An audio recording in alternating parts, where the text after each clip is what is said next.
know, there's only one you. There's no one else like you in this whole big world. Congresswoman Ayanna Pressley's words of wisdom rang throughout the Neighborhood Village's Winter Wonderland Christmas party held last Saturday at the Epiphany School in Dorchester.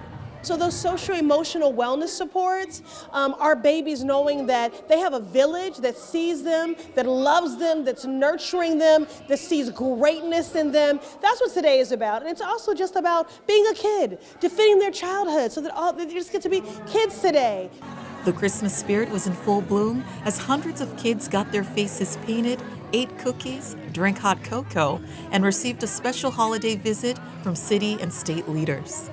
It's because events like this really create space for families, particularly families who have very little, to have an opportunity to come here and have activities to do, walk away with gifts and a little bit of hope during these times, particularly for families who are struggling right now.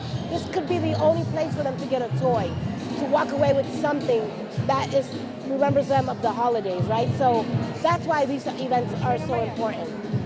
Neighborhood Villages is a systems change organization. We believe that all children and all families should have access to a high quality early education and care system. And what we're here to do today at Winter Wonderfest is to be in joyful community with the children and the families who live in the neighborhoods that we work in.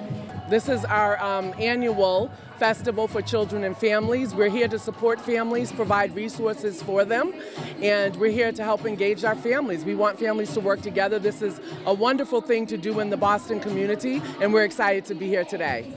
It was especially important for families to engage with their communities in the aftermath of the COVID-19 pandemic, when young children weren't able to build connections with their neighbors or classmates in person. This Christmas party is so huge.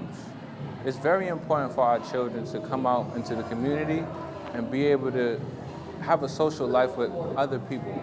They've been born into COVID and they're 2 and 3 years old. They've been in the house since 2019, 2020. We're now in 23, and the Neighborhood Village is able to bring the children from the community out here today to have a social life, to be able to see what it looks like to give back to the community, what it looks like for our children to play with other children. Neighborhood Villages reminded families of the true meaning of the holidays: connection and joy.